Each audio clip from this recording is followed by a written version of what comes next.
Eleição 2014. Durante toda esta semana, o Conexão RS vai receber pré-candidatos ao governo do estado e ao Senado. Durante 1 hora, nós vamos saber o que eles pensam e qual a proposta de cada um.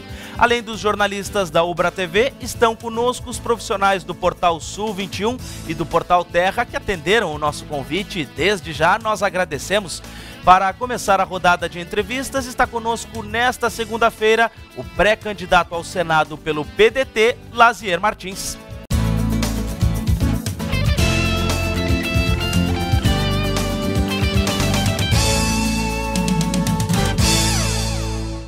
Olá, boa tarde Perdigão. Boa tarde, Guilherme, boa tarde a todos. Lazier Martins nasceu em General Câmara e tem 72 anos. É advogado por formação e já exerceu a atividade. Foi repórter, comentarista e apresentador nas rádios Difusora, Guaíba e Gaúcha. Também passou pela TV Guaíba, RBS e TV Com. Deixou a comunicação para se dedicar à futura candidatura ao Senado Federal. Boa noite e seja bem-vindo à Ubra TV, Lazier Martins. Boa noite. Boa noite, Perdigão. Boa noite, Guilherme. Boa noite ao Samir e ao Daniel. Com muito prazer, estou à disposição de vocês. Muito bem. Para começar, então, esta conversa com o pré-candidato Lazier Martins, nós queremos agradecer a presença dos jornalistas do Portal Sul 21, Lazier Martins, e também do jornalista do Portal Terra, o Daniel, perdi teu nome aqui na Faveiro lista. E Daniel Faveiro. Desculpa, Daniel.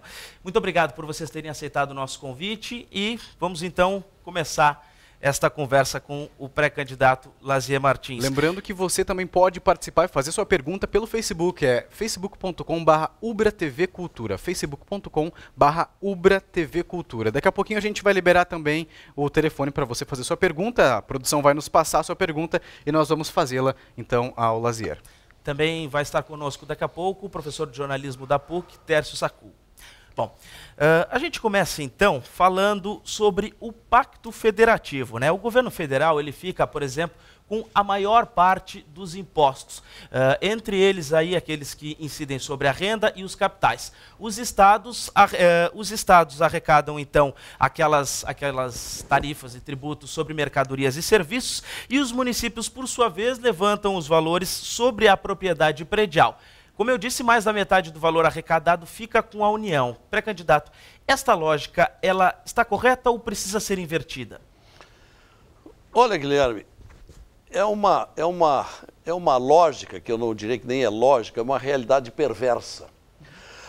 A Constituição brasileira diz, no artigo 1º, que o Brasil é uma república federativa constituída de estados e municípios com autonomia administrativa. É um artigo que vem a seguir, o artigo 18. Ora, como falar em autonomia administrativa se não há recursos? Os estados e os municípios vivem à mercê da vontade, das liberações que o governo central quiser fazer. E a realidade de hoje nos mostra o esbanjamento que faz o governo central. Um governo que tem 39 ministérios, tem 22 mil cargos de confiança. Isto é esbanjamento, isto é abuso do dinheiro público. E os municípios e os estados, a míngua, de pires na mão, indo a Brasília a todo instante pedindo recursos. Então, eu entendo que essa história do Pacto Federativo do Brasil não passa de uma ficção. Não existe o Pacto Federativo, não é cumprido o Pacto Federativo. Porque o governo central é um governo imperial. Ele recebe 66% dos tributos brasileiros e não restitui numa medida razoável a que tem direito os municípios. E pior que isto, quando redistribui, não é uma distribuição técnica, é uma distribuição político-partidária. Porque em grande número de casos é conforme as suas conveniências, as suas simpatias, as suas coparticipações partidárias. Então isso está errado. Então eu entendo que, além da discussão parlamentar, cabe inclusive a discussão judicial.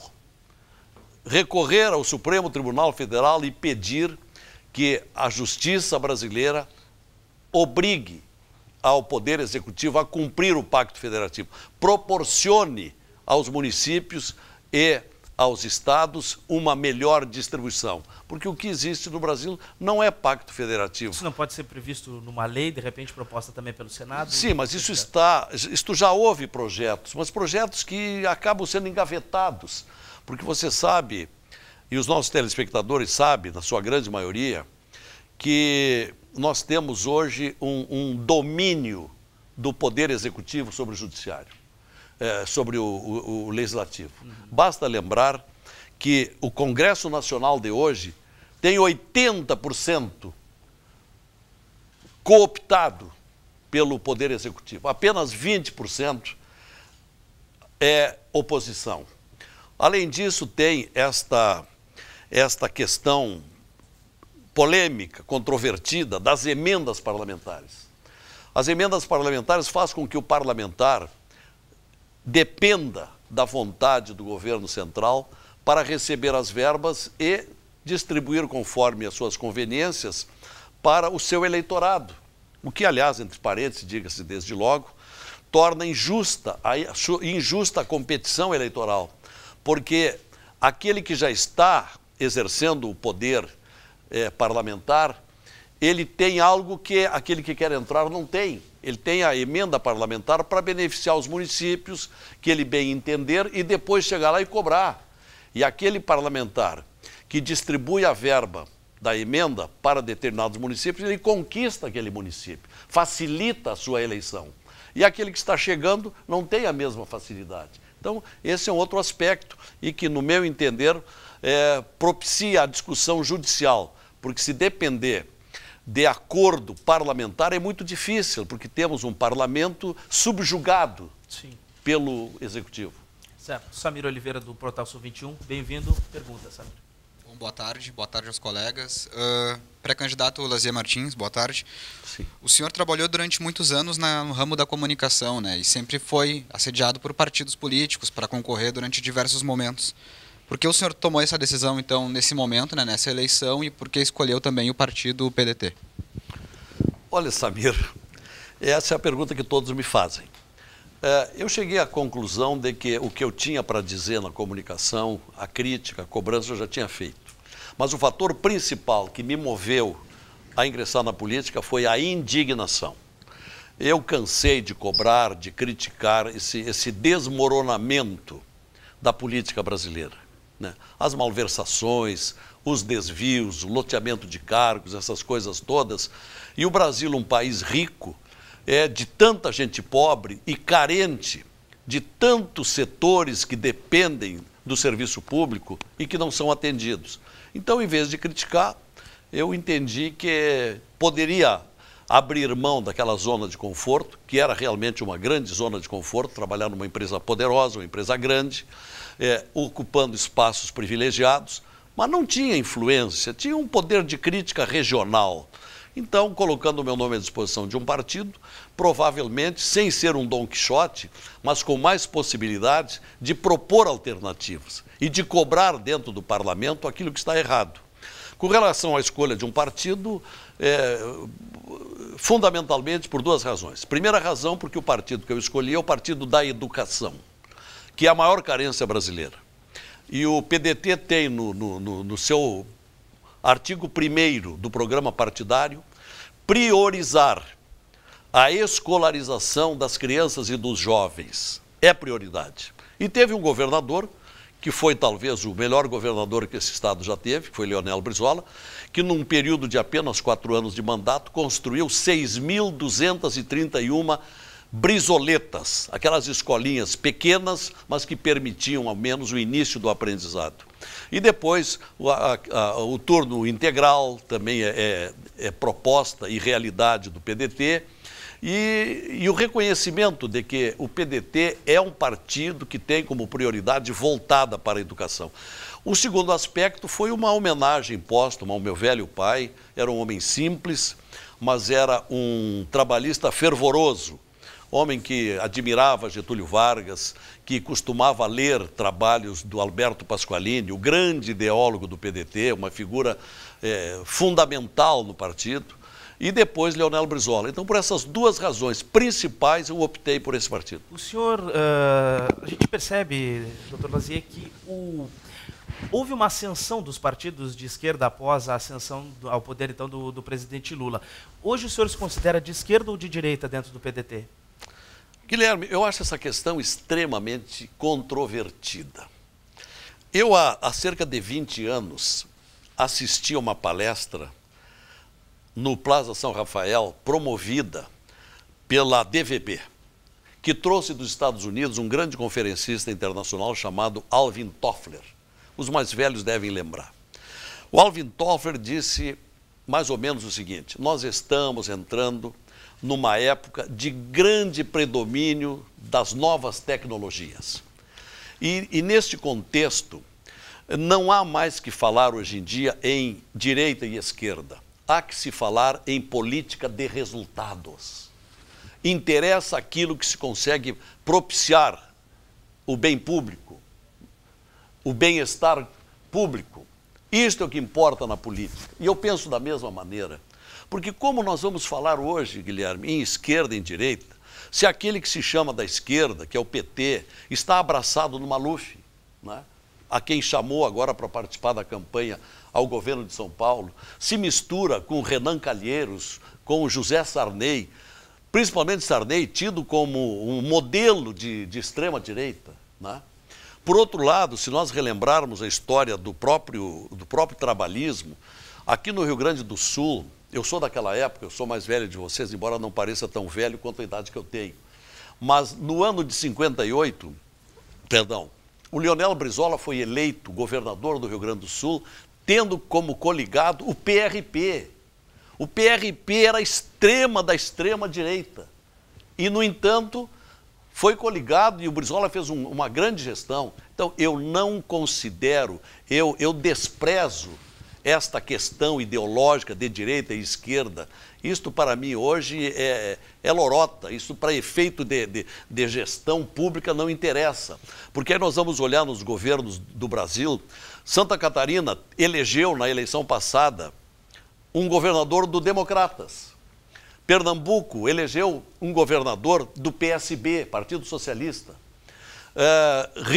São Paulo e Minas Gerais elegeu candidatos do PSDB, tucanos, e são estados que prosperam mais do que o Rio Grande do Sul. Então, isto é política de resultado, isto é ter propostas de satisfação à necessidade pública. Isto é o que vale. Tá certo. Já está chegando aqui conosco, daqui a pouquinho já deve estar por aqui, o professor de jornalismo da PUC, Tércio Saccu. Antes da pergunta do Daniel Faveiro do Terra, eu quero lembrar que você pode participar com a gente pelo Facebook, é facebook.com/ubratvcultura, e também pode participar pelo telefone que é 3477-9105. 3477-9105. Daniel. Boa noite, Lazer. Boa noite. Espectadores. Lazer, o senhor vai estar se candidatando agora pelo PDT, né, que é um partido que está rompido com o PT aqui no Rio Grande do Sul, ou seja, um partido de oposição aqui, mas no governo federal ele é um partido aliado, tem ministérios e tudo mais. O senhor falou a respeito dessa questão do legislativo acabar sendo cooptado pelo governo e trabalhando só em favor do governo, né? Como ficaria a sua situação uma vez eleito no Senado? De que forma o senhor trabalharia essa questão? É uma boa pergunta, Daniela. Eu quero independência, Daniela. Eu entendo que um partido do tamanho da história do programa como o PDT, ele não tem nada que viver aliado, filiado, dependente, subjugado, que ande a reboque dos outros partidos. Já basta o tempo que o PDT viveu a reboque aqui do governo atual. Então, a minha posição, e eu tenho defendido isso dentro do partido, é de independência. Inclusive, o pré-candidato ao governo, Vieira da Cunha, estará lá agora quarta-feira em Brasília, na grande reunião do partido, para defender ao menos o isolamento do Rio Grande do Sul, para que não seja levado a apoiar a candidatura da atual presidente da República, que ele tenha independência, isto é, os seus integrantes possam escolher quem quiserem. E esta é a minha posição. Muito bem, professor Tércio Saccu, obrigado pela presença. Eu agradeço. Uma boa noite a todos. Para questionar. Prazer. Bom, boa noite aos colegas, boa noite, candidato Lazier. Estava acompanhando a discussão sobre os partidos e já aproveito para ensejar uma questão que eu ouvi ontem mesmo, essa descrença, Lazier, das pessoas nos partidos, nas instituições, partidos políticos. Você tinha uma carreira bastante consolidada no Grupo RBS, acabou partindo para essa ideia de fazer política, a exemplo do seu colega André Machado, também da Rádio Gaúcha.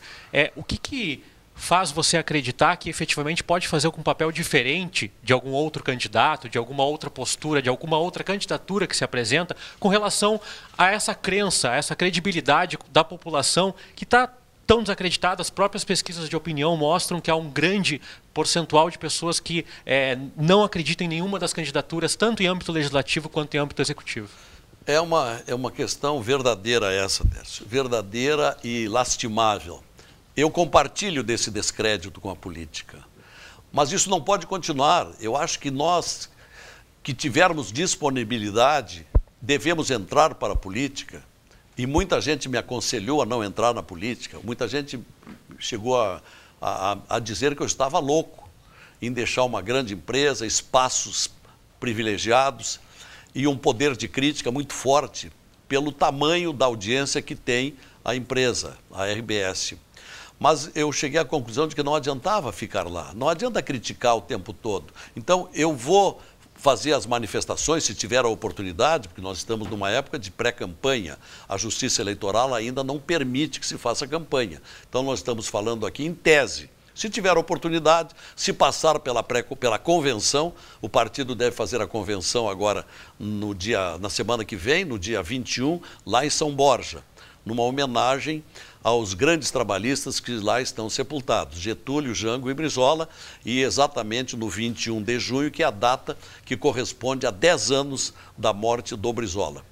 Mas eu concordo com você, os partidos estão desacreditados, os partidos não têm mais a identificação partidária que já tiveram, mas a minha luta vai ser pela recuperação da doutrina do PDT, a doutrina trabalhista, plasmada nos trabalhos do Alberto Pasqualini, de que não se faz uma nação desenvolvida sem valorizar o trabalhador.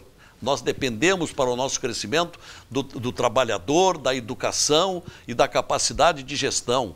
Então, nesse sentido, eu vou trabalhar. Se vou conseguir ou não, aí é outra história, mas não vai me faltar esforço nesse sentido.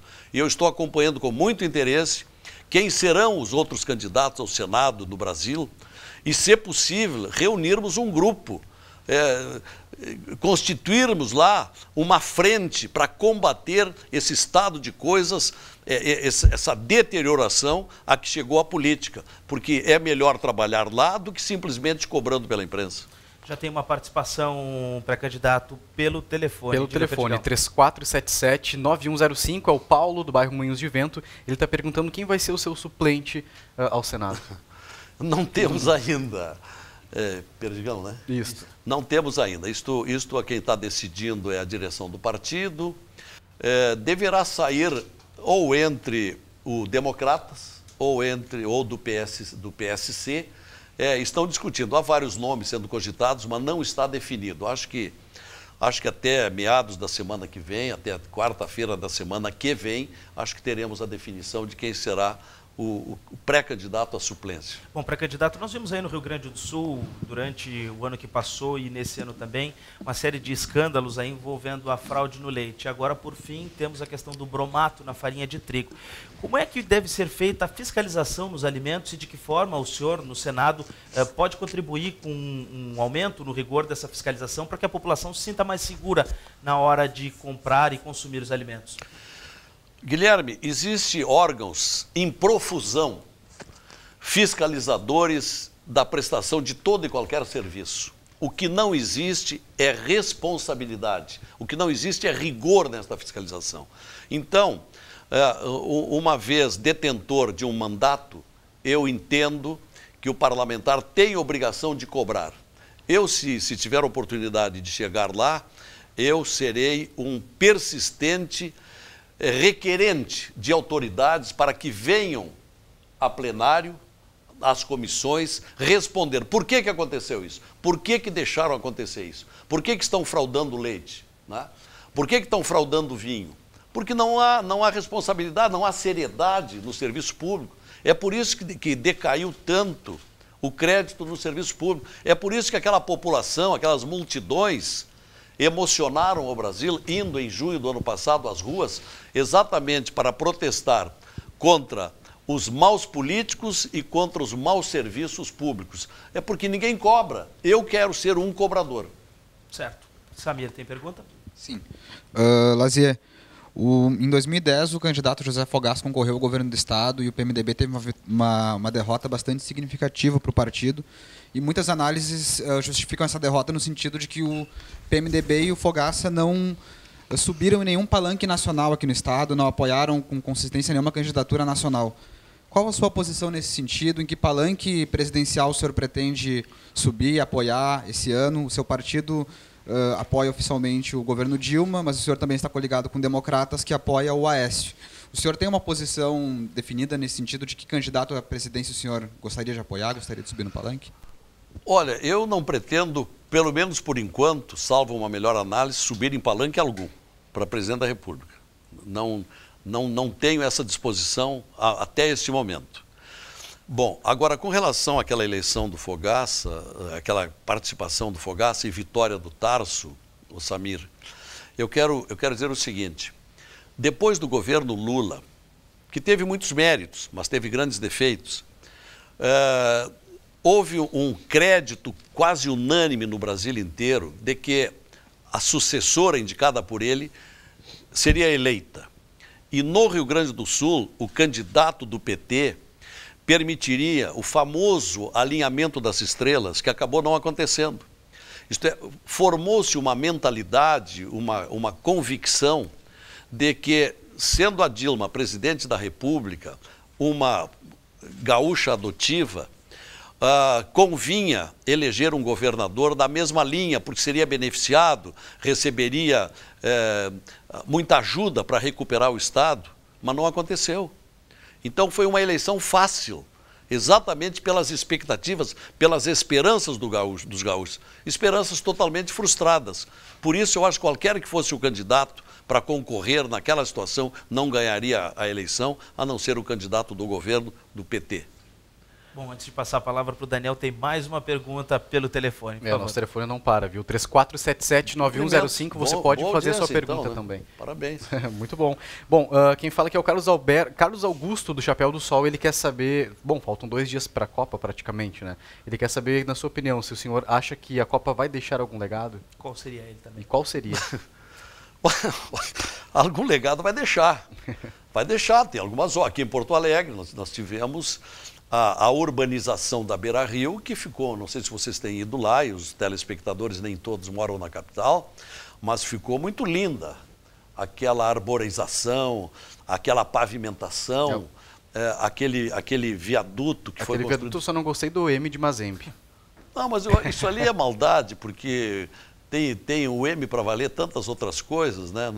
Eu poderia dizer que tem também aquele time colombiano que eliminou o Grêmio, né? É verdade. Tem brincadeira para todos os gostos. Mas eu acho o seguinte, alguns benefícios, algumas obras foram bem-vindas, que se tornarão legados. Agora, o que eu não concordo foi com o desperdício de dinheiro em estádios ociosos. Não tem sentido construir um estádio de R$1 bilhão em Brasília, que nem tem clube de primeira divisão, tem clube de terceira divisão. Vão fazer o quê com aqueles? Dizem alguns, vão apresentar espetáculos. Ora, os espetáculos com grandes artistas internacionais proporcionam ingressos muito caros. Então isso não vai ocupar sequer metade do estádio. Então é um estádio, vai ser inútil, que nem alguns estádios da África do Sul, que hoje são elefantes brancos. Sim. Bom, o estádio de Natal, o estádio de Cuiabá, o estádio de Manaus, o governo federal gastou R$26 bilhões para a Copa do Mundo, sendo que desses 26 bilhões, 13 bilhões em estádios, dos quais 4 deles não tem nenhum sentido. E não sei se você sabe, o presidente Lula, quando conquistou a Copa e conversou com o Blatter, o presidente da FIFA, ele queria 17 subsedes. O Blatter é que não deixou, não, 12 chega, porque o número mínimo exigido é de 8 sedes. Então ficaram 12. Lula queria 17. Imagina se o Joseph Blatter tivesse concordado. Seriam mais 5 estádios inúteis. Só para quê? Para atender interesses político-eleitorais. Certo. O próprio estádio do Corinthians, que não está pronto, que é um escândalo. Estamos a 3 dias da inauguração da Copa do Mundo, há uma série de obras, estão trabalhando 24 horas em regime de muito esforço de todos lá. O estádio do Corinthians é um estádio, por quê? Porque o Lula é corintiano. O estádio custou R$1 bilhão e com financiamento do BNDES. O BNDES é banco público, 60% do BNDES é dinheiro público. Então ele constrói um estádio que provavelmente vai dar o nome lá adiante para Estádio Lula, né? O Luiz Inácio Lula da Silva, deve ser só para marcar o nome dele na história, porque é corintiano, e quando que o Corinthians não tem a mínima possibilidade de pagar as prestações ou retribuir o financiamento. Agora mesmo o Corinthians está pedindo um empréstimo a um banco para pagar o direito de imagem dos jogadores, 70 milhões. Como é que vai pagar a construção do estádio? Vai procurar devolver em propaganda, né? Em permuta por propaganda. Então é assim por diante. A minha discordância é o esbanjamento com os estádios. Se não fosse isso, aceitaria de bom grado essa Copa do Mundo. Os investimentos na segurança pública até foram razoáveis, pelo que a gente observa. A cidade de Porto Alegre, pelo menos no perímetro urbano até o estádio, está uma beleza. E outra coisa que eu nunca entendi, eu sei que está no intervalo, então rapidamente. As Forças Armadas quase não prestam um bom serviço, não prestam um serviço público. Agora, em função da Copa do Mundo, estão Exército, Marinha, Aeronáutica, todo mundo trabalhando. Por que não trabalham durante o ano todo?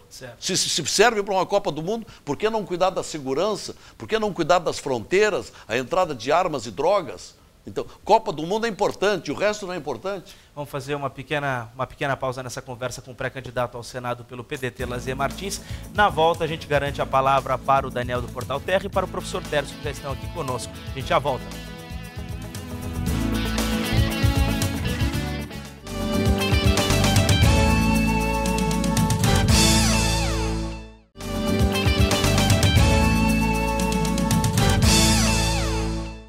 Este é o Conexão RS, especial eleições 2014. A gente está conversando hoje com o pré-candidato ao Senado pelo PDT, Lazier Martins.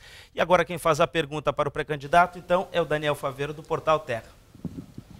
Lazier, o senhor trabalhou mais de 2 décadas no Grupo RBS, né? Seu nome é muito ligado, as pessoas lhe conhecem muito por causa do trabalho, né, do Jornal do Almoço.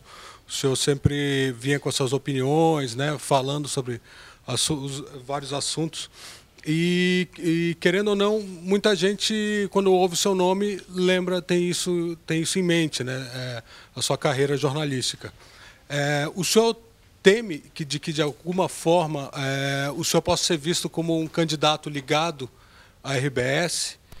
De que forma o senhor pretende trabalhar isso? O senhor falou independência, né? Mas por essa vinculação, como é que o senhor pretende trabalhar isso? Olha, Daniel, eu não consigo imaginar como é que um parlamentar vá prestar serviços para uma empresa de comunicação. Não entendo. Se alguém me falar em regulamentação da mídia, eu sou contra. Eu acho que a mídia tem que ter independência, como teve até hoje, e até em cumprimento do que diz a Constituição. Qualquer tipo de regulamentação já fere a Constituição. Então, nem que seja para equilibrar, por exemplo, um pouco de verbas publicitárias mais para pequenos, por exemplo, para tentar dar um equilíbrio maior? Mas isso são as próprias empresas que não têm interesse, porque entendem que tem que valorizar o mérito. Se tem uma empresa que se esforça, que luta, que busca os melhores profissionais, ela vai ter maior audiência. Então, se ela não tem a correspondência em patrocínios, ela enfraquece. Aí nós teremos a mediocrização, o nivelamento pela mediocrização. Então, eu acho extremamente discutível isso. Agora, eu tive uma ligação muito grande com a RBS, mas rescindi o meu contrato, não é?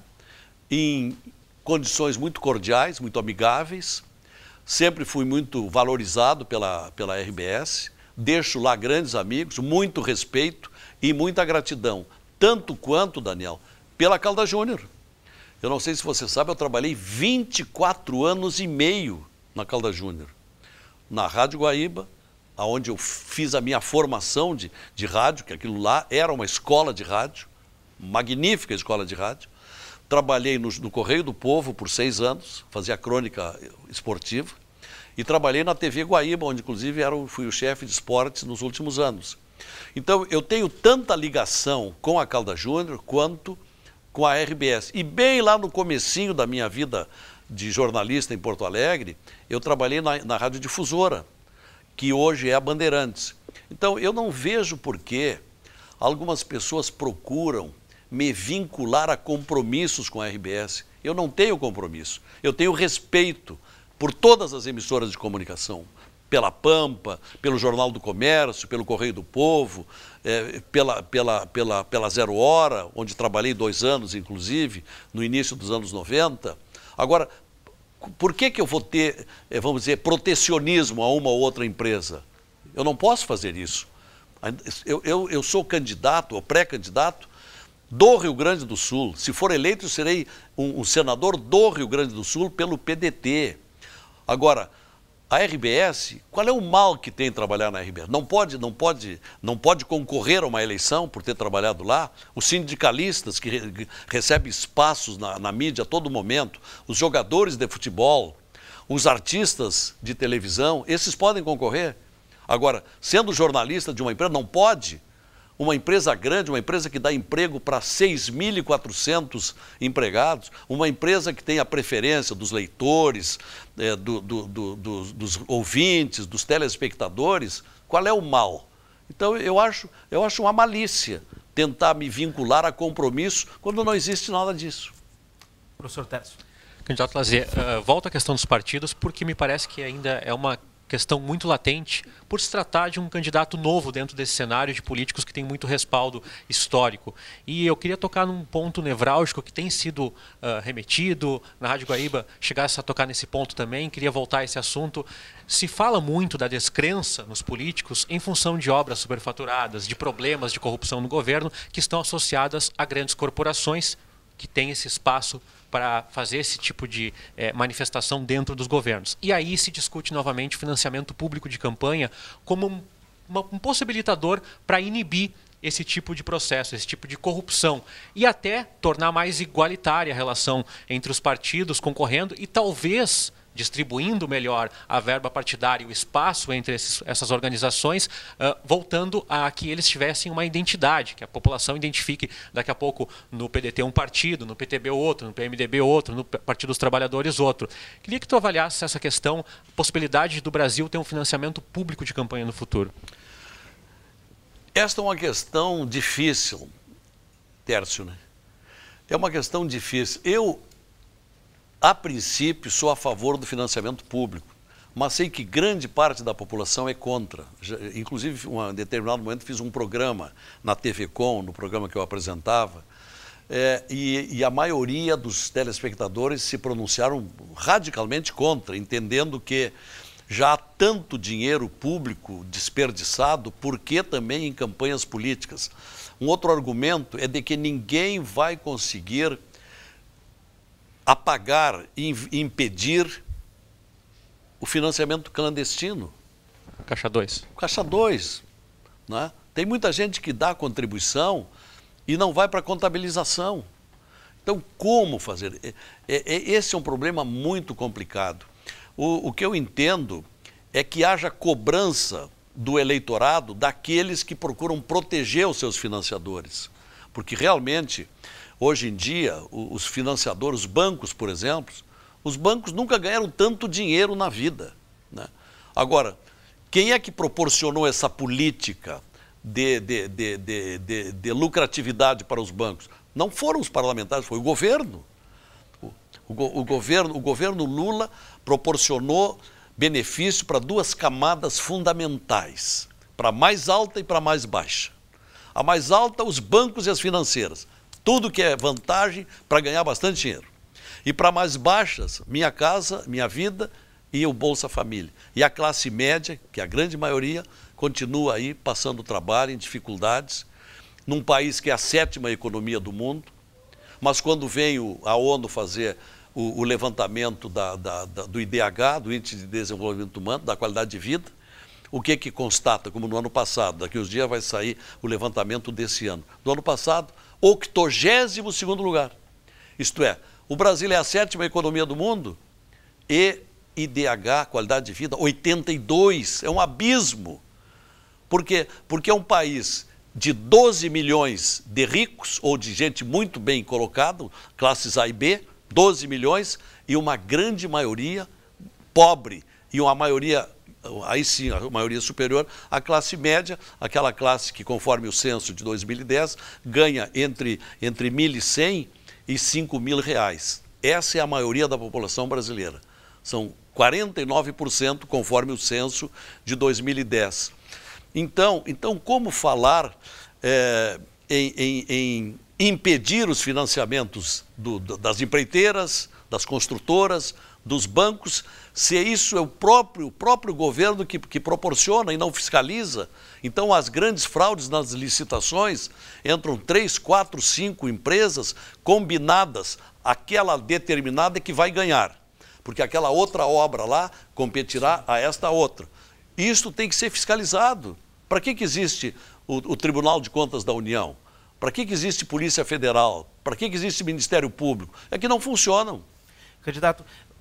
Pré-candidato, antes da gente entrar em mais uma participação do telespectador, apenas a observação empírica já dá para nós acreditarmos que o maior embate para o Senado deve se dar entre o senhor e o pré-candidato do PT, Olívio Dutra.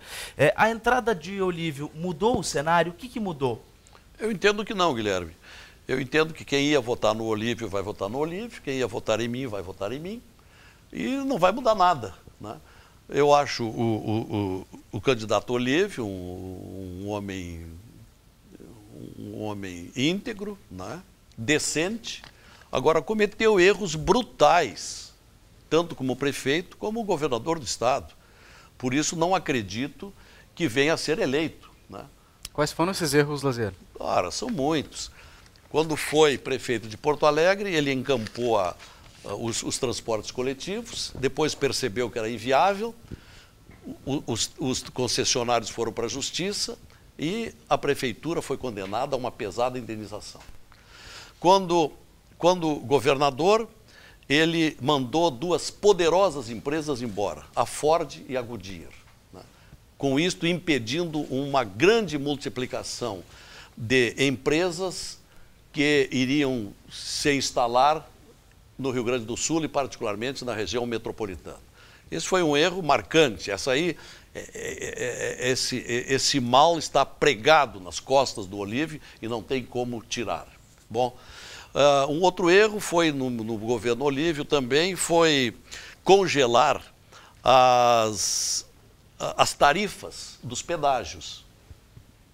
Eu tenho discordâncias aos pedágios, acho que foram lançados com valores muito altos, mas na medida em que congelou, sofreu ação judicial e hoje é uma ação na justiça das concessionárias, dos pedágios, de R$1 bilhão, que o Estado corre o risco de ter que pagar.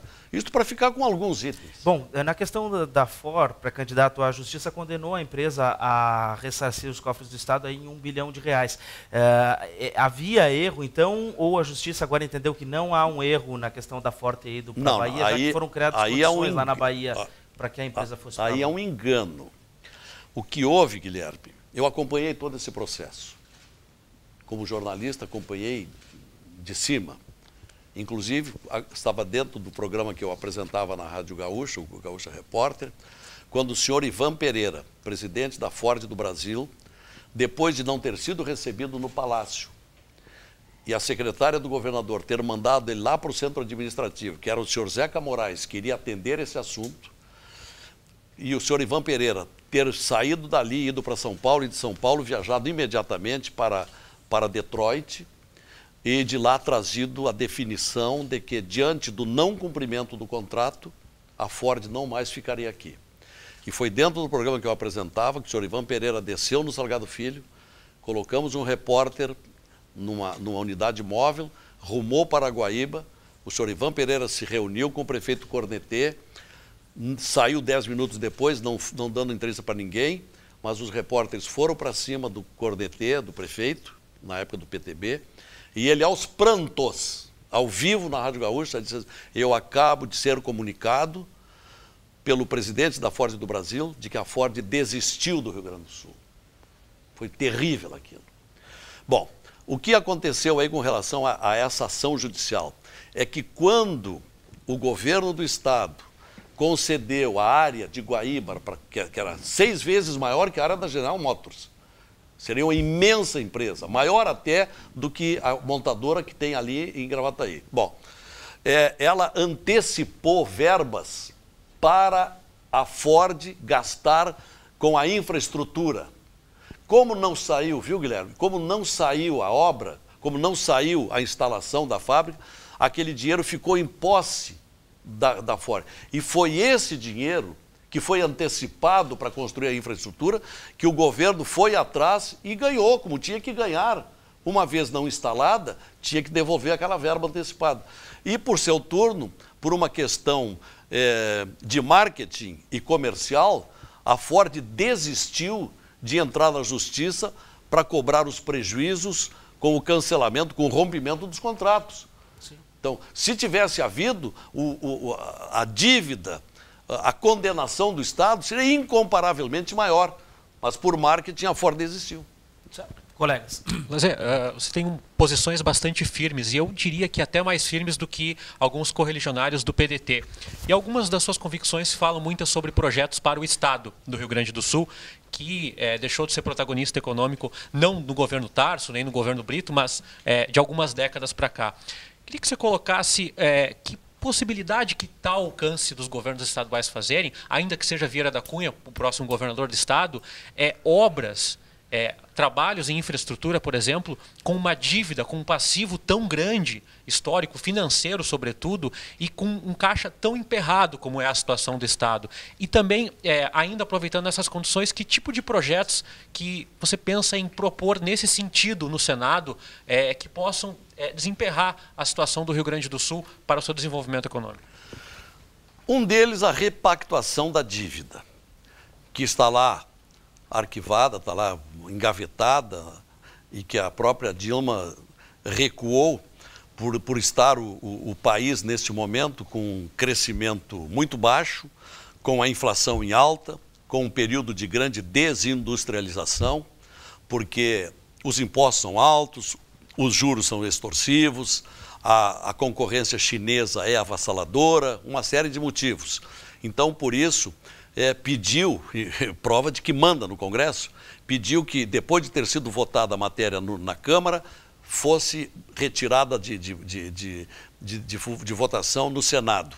Mas esse é um projeto importantíssimo para que seja revisada esta dívida, que já pagou 9 bilhões, aliás, que era no início 9 bilhões de reais, o governo já pagou 24 bilhões de reais e a dívida hoje está em 47 bilhões. É o estado mais endividado do Brasil.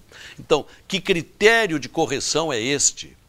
Fazer, então, uma auditoria para ver por que estamos com essa dívida tão grande. Em segundo lugar, independentemente disso, lutar pelo rebaixamento da prestação. O governo estadual gasta hoje 13% da receita líquida. Lutar para baixar para os 9%, para sobrar alguma coisa para investimentos. Esse é um projeto inevitável. Temos nós gaúchos que batalhar por isso. Uma outra coisa que eu penso há muito tempo, eu, ao longo da minha vida profissional, fiz muitas viagens com comitivas empresariais e universitárias, de reitores, e eu vi uma coisa na Irlanda que me chamou muito a atenção há 10 anos atrás.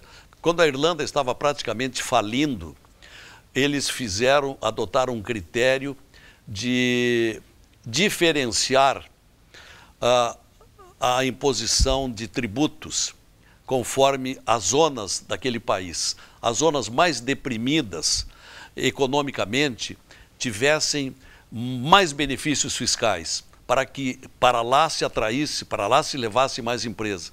Eu acho que isso nós poderíamos fazer aqui no Rio Grande do Sul. Isenções de impostos, por exemplo. Isenção ou impostos mínimos, como, por exemplo, para a fronteira do Rio Grande do Sul. Atualmente há um êxito impressionante. Agora, há poucos dias eu estive, até tenho ido seguido, eu tinha um programa na Rádio Gaúcha chamado Os Debates do Rio Grande, que eu visitei debatendo em auditórios lotados, visitei 36 municípios durante 4 anos. Então, municípios como Dom Pedrito, São Gabriel, Livramento, Uruguaiana, Quaraí, Itaqui, muita gente saindo de lá e vindo para a região metropolitana ou para a Serra. E isso não pode continuar acontecendo. Tem que oferecer benefícios para reter essa população naquela região. E o próprio litoral norte, que haja esse benefício. Perdigão tem mais uma pergunta. Sim, eu tenho uma pergunta do Paulo Ricardo Souza, do Morro Santana. Ele falou sobre as greves dos professores e quer saber o que o senhor acha, tá, rapidamente, dessas greves que estão acontecendo em São Paulo, por exemplo, dos metroviários, que estão pressionando o governo num momento de crise. Todo mundo precisa agora para a Copa do metrô, né? Eles acabam... o que o senhor acha, na verdade? São questões muito particularizadas. A questão de São Paulo é que os metroviários querem um reajuste salarial, se eu não me engano 12%, estão recebendo proposta de 8%, e estou temendo que eles compliquem a abertura da Copa. Sim. Imagine sem o metrô para o Itaquerão, na próxima quinta-feira, o que vai acontecer em São Paulo. E as violências podem aumentar. Não sei, o Tribunal do Trabalho está procurando resolver isso lá. Eu acho que quando se discute salário, nós não temos que nos meter, porque cada um sabe aonde lhe aperta o calo. Agora, com relação aos professores, os professores do Rio Grande do Sul têm razão. Eles são espezinhados com esse salário miserável, com o não cumprimento do piso que foi prometido pelo governador enquanto ministro. Ele assinou e não cumpriu. Então, esse particular da educação, no programa de governo que nós estamos fazendo, e na próxima quarta-feira ficaremos o dia inteiro, das 8 da manhã ao fim do dia, examinando todas as comissões que foram nomeadas para compor o plano de governo, nós demos uma prioridade absoluta, prioridade 1, para a questão da educação, para encontrar uma fórmula de pagar o piso, encontrar uma solução, de mexer no currículo escolar, de influir no preparo dos professores dentro da universidade, né, nas aulas práticas. Então, é preciso mudar isso, porque a educação é o nosso problema maior. Nada muda mais uma pessoa do que a educação, emancipa a pessoa. A gente vai para um rápido intervalo, daqui a pouco a gente continua com esta conversa com o pré-candidato ao Senado pelo PDT, Lazier Martins.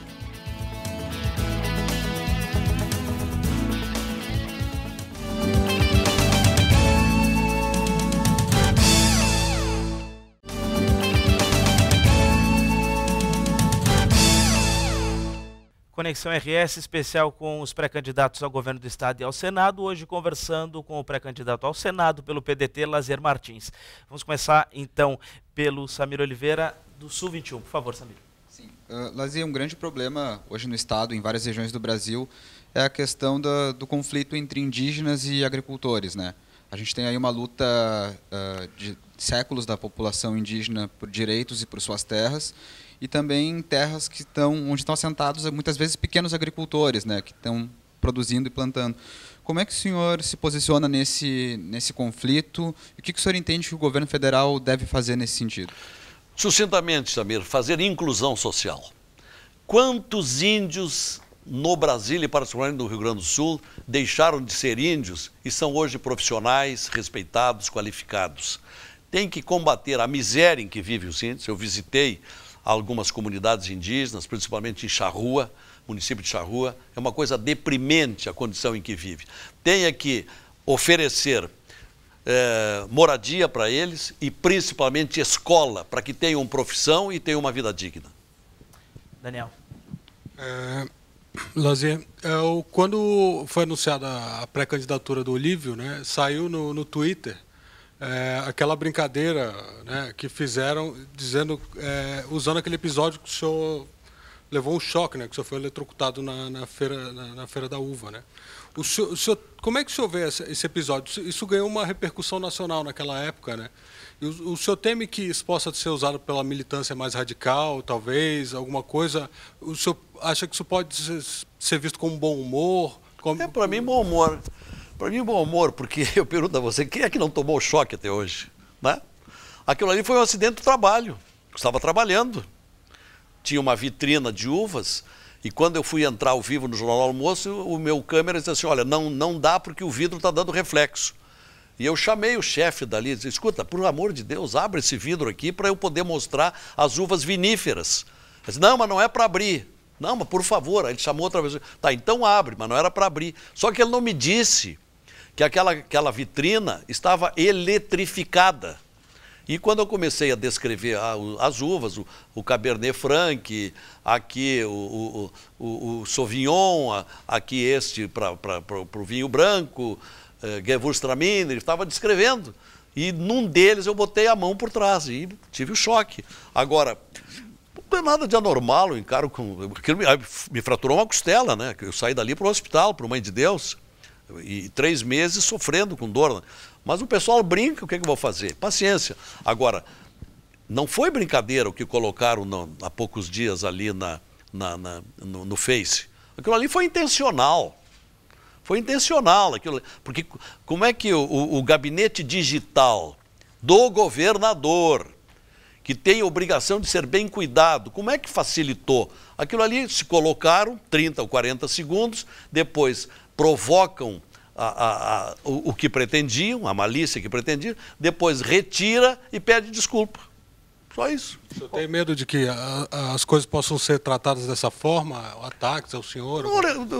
Me atacar porque eu tomei um choque, qual é o problema? Não tem problema nenhum. Qual seria a sua marca no Senado, pré-candidato, antes de passar a palavra para o Tércio? Como assim? Sua marca como na atuação. Temos aí... Combate a todo desperdício de dinheiro público. Claro que eu estarei lutando pelas necessárias reformas, pelo pacto federativo, por um outro critério de nomeação dos ministros dos tribunais superiores, não pode ficar nas mãos do presidente da República, isso é um absurdo.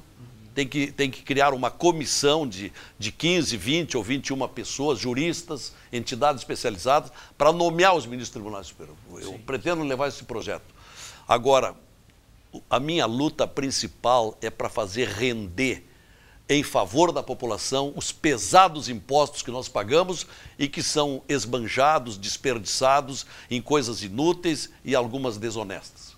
Bom, entrar nessa questão, é uma questão simples, mas complexa ao mesmo tempo, candidato. O senhor sempre defendeu à frente da RBS TV, na Rádio Gaúcha, eu lembro do debate na TV Com, entre o Rodrigo Constantino e o Ciro Gomes, sobre a eficiência da máquina pública. Se fala muito em eficiência da máquina pública e enxugamento da máquina pública no Brasil.